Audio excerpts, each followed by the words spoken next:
It was the anticipated outcome to what many saw as an uninspiring election. Angela Merkel secured her fourth term as Chancellor and cemented her place as Germany's Mutti. But this victory isn't necessarily cause for celebration, with her party seeing its worst result in almost 70 years. Man braucht nicht drum herum zu reden. Natürlich hatten wir uns ein besseres Ergebnis erhofft. Das ist vollkommen klar.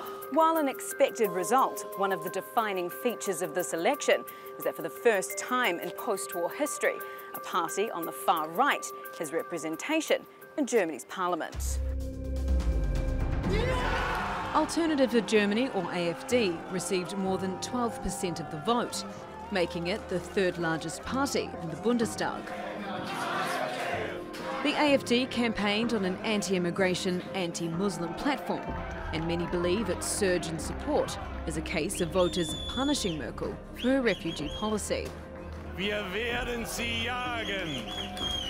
Wir werden Frau Merkel oder wen auch immer jagen. Und wir werden uns unser Land und unser Volk zurückholen. As the AfD celebrated on election night, dozens of protesters gathered outside. But are the AfD and their supporters now too loud to shout down? Wir werden hier eine ausführliche Analyse vornehmen, denn wir wollen die Wählerinnen und Wähler der AfD zurückgewinnen durch Lösung von Problemen, durch Aufnehmen ihrer Sorgen, auch ihrer Ängste zum Teil, aber eben vor allen Dingen durch gute Politik. The AfD's political rise may have been driven by a lack of choice. Angela Merkel is criticised for occupying too much of the political centre, meaning there isn't any real point of difference between the major parties. Christina Bader considered voting for the main opposition, centre-left Social Democratic Party, but was disillusioned. It would just be another ordinary mainstream party I would vote for that doesn't particularly stand out, which I don't think is even very smart in this context, because you want to differentiate, you want to give voters a different side of the story or a different reason to vote for you. She says that another 4 years under Merkel isn't going to help take Germany forward. I really don't see any big changes coming. Yes, I think it will go on as it has. Another 4 years I mean, it's just consolidated power by now. But 21-year-old CDU member Florian Dirks says Merkel's steady hand is exactly what people want. Especially the young people, they are looking for stability in their life. They grew up in times of where only Angela Merkel was Chancellor for the whole time. So they are very used to the stability already. Like, I think she's doing a good job, and her reputation internationally is a very good one as well. I think everyone is very jealous on our Chancellor. Many people could be supporting the far-right AfD as a form of political protest, according to political analyst Gero Neugebauer. But a quarter or more agree to nationalists, xenophobic or even racist policies. And this is a danger as long as this political power is outside of the institutions. But now, as soon as they join the political process, it may be they become integrated. Will having the far right in the country's political fold create further division? And will Merkel be forced to bend to its alternative vision for Germany? Yvette McCullough in Berlin for the Newsmakers. Well, to get some more on this, let's go to our panel in Berlin. I'm joined by Niels Diedrich, a former member of parliament with the Social Democrats, Alexander Margeyer, the editor-in-chief of the political magazine Cicero, and Sergei Lagodinsky, the head of the North American and EU Research Department at the Heinrich Böll Foundation. Gentlemen, I thank you all for joining us. Sergei, let me begin with you first. Has it been a bittersweet win for Angela Merkel? can pride herself for, or say to everyone that they are the winners and they will form the coalition. But 32%, you cannot compare it to 42% 4 years ago, and you cannot compare it to 37, 38, 39% that we had in the polls before yesterday. And this is, of course, a big problem for her because she's getting under pressure within her own party, because the party is starting to blame her and her migration policies, and maybe also the way how she handled the election campaign. And there will be discussions now also about a successor, something that was unimaginable before this election result. So I think Merkel is under pressure from without and from within her party. So more bitter than sweet for Merkel and the CDU. Let me focus on the Social Democrats, because we have a former MP from the Social Democrats, Nils Diedrich. Yes. How do you feel about the fact that you haven't won an election since 2002 and the party did very badly yesterday? Are there big questions about the future of the party? I think that Social Democrats had missed to say to the voters that she no longer wanted to be in a coalition with Mrs. Merkel. Mr. Schulz said she wanted to be a chancellor, but he never excluded a new coalition.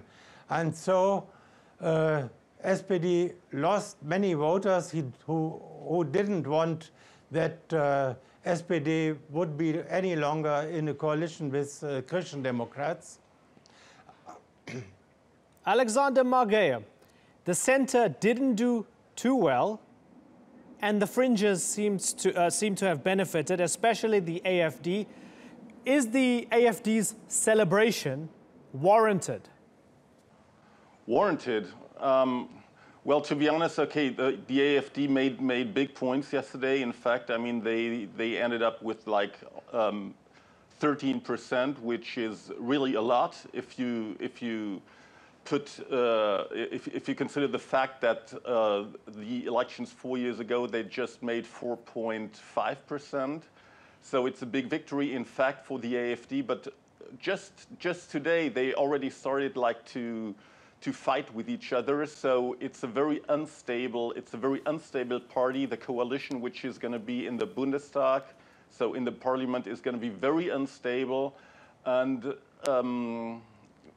to me, it's hard to predict if they will survive in one party the 4 years that they are up to come. Yeah, interesting points you make, because Frauke Petry dropped a bomb, as they called it, on the party by leaving the party just hours after they felt they had a bit of a victory. Let's have a little listen to what she had to say. Such an anarchic party, as we have seen in the last weeks and have heard about, can be successful as an opposition, but it cannot offer the electorate realistic expectations of taking over the government. Let me ask you, Sergei, what's behind that move, and is it going to benefit the AfD or hurt them as they go into parliament?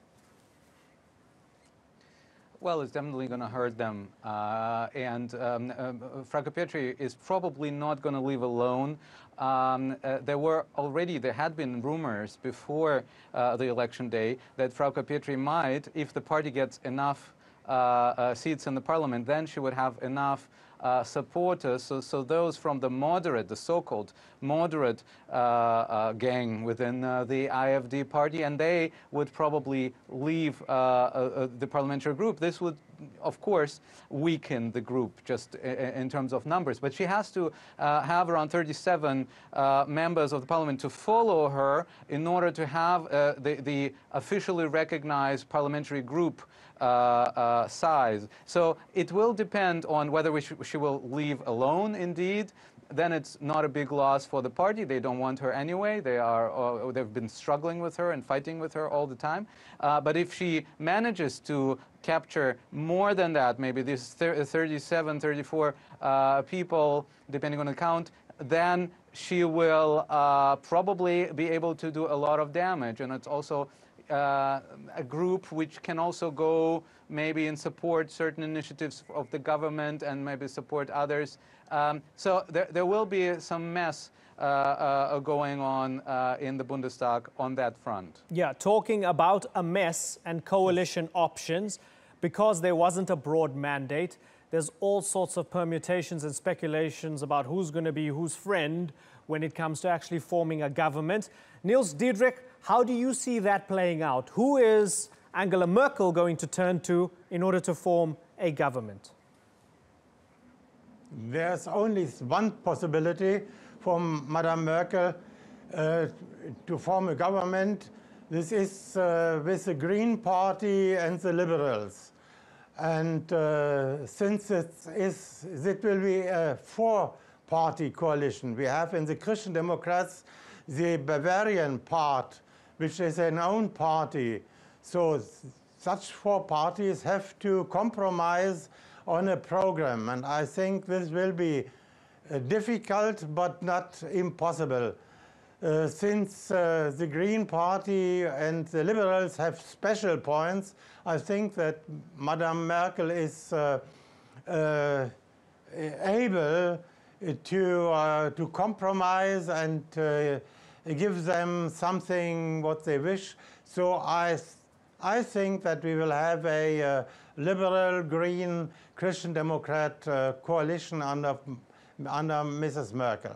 Alexander, easier for her to compromise with those on the left than those on the far right, I presume?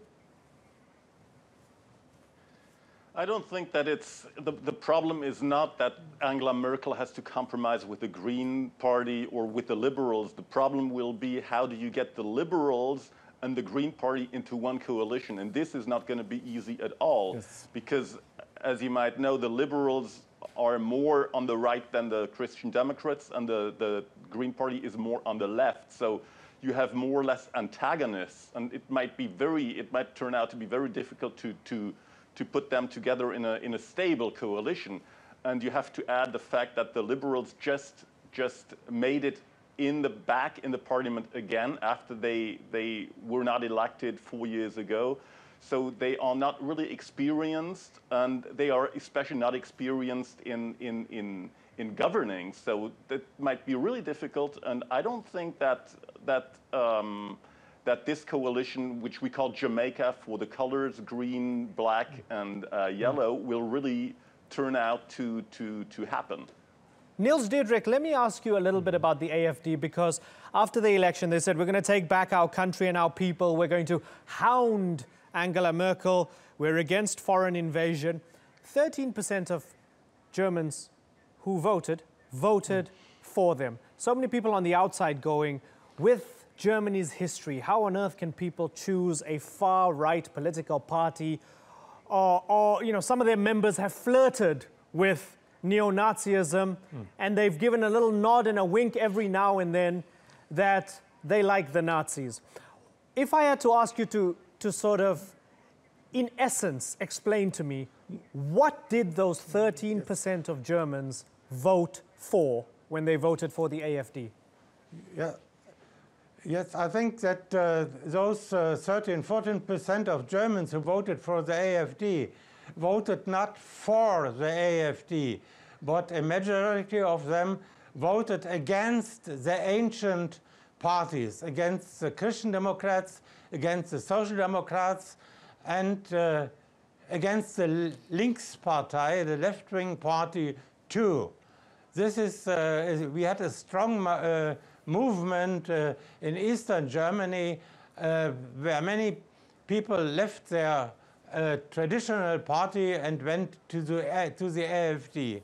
So I think this is not a stable electorate, but a protest vote, and it depends from the politics of the next 4 years, politics of the government, but from politics from the Social Democratic opposition too, if AfD will be able to form a special, a stable party for a long time.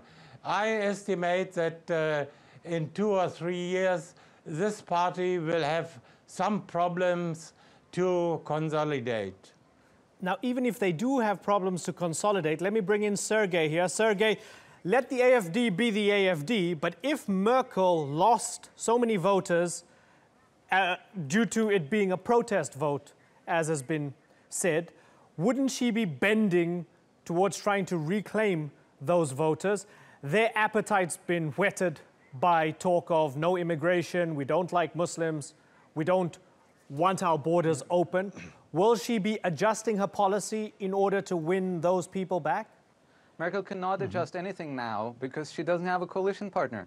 And once she has a coalition partner, she will be in a straitjacket made by the Greens and the Free Democrats. And there, we have totally different political orientations. So where the Greens and the Free Democrats come together is on the question of civil liberties, for example, or minorities protection. This is basically the one thing that unites them. Everything else divides them, unfortunately. So if Merkel is going to be in a coalition with them, how is she going to maneuver between the swing to the right and the civil liberties protection? I do think there will be some compromises. I do think that the new government will probably be a little bit more strict on immigration, but at the same time, the new government will probably have to enact the so-called migration law, something that Germany hasn't had so far, and this would be a true revolution in order to somehow orderly to regulate new migration, more kind of business and economic migration, something that the Free Liberals and the Greens would agree on. So it will be kind of a dancing, like tango, going to the right, to the center, to the right, to the center. This is what she has to do. Otherwise, this government doesn't have a chance. Niels Diedrich, all things considered, given that these elections have weakened her and her grip on power, was her refugee and migration policy a bad one? Did it backfire? Did it hurt her? You see, this is more a psychological problem. Many people, or let me say in Germany, we have a society where few people go richer and richer, and many people feel that they have not enough to live and their future is unsecure. And so they fear that migration to Germany can make their position not better, but that they will lose something. So it's more an indirect vote against the migrants, because one fears that the migrants are a danger for the stability in Germany, for German identity, etc. Alexander, are Germans going to change their mind on refugees and migrants? No. Well, I think they have made up their minds already, because look at the outcome that we had from the election yesterday. That was pretty much that was a referendum on the migration policy of Angela Merkel and her big coalition. So, of course, like when the big rush of migrants came into this country in September 2015, so more or less 2 years ago, there was what we called welcome culture, but now many people figured out that it's not. I mean, everything has been mingled together. We were talking about refugees, but in fact, there were many people coming from other countries, not from Syria, not from Iraq, but from Northern African countries. We had a rise in crime also. And yes, people are like lost their illusions on on what they thought this migration would be, and we've come down to a point of rationality probably.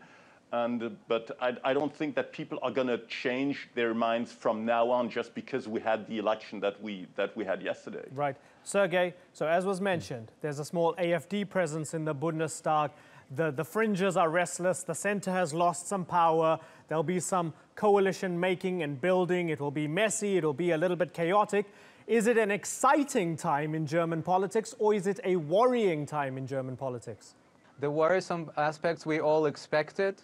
But the excitement, certain excitement is there because people know what it is about. It is also about defending human rights. It is also about defending our commemoration culture that many people do value. Look at the numbers. We still have 77% or 87% of those who do not agree with the IFD. So this is an exciting time, and there are many chances, not just challenges. And I would advise everyone to look at the chances side, on the plus side, and try to create something, maybe a new coalition that would be future and forward-looking. Yeah, there's also talk of possible fresh faces in the future. Interesting times in Germany and German politics. Gentlemen, it's been a pleasure talking to all of you. I've got to move on. Nils Dietrich, Alexander Margeyer and Sergei Lagodinsky, I thank you all for joining us on the Newsmakers.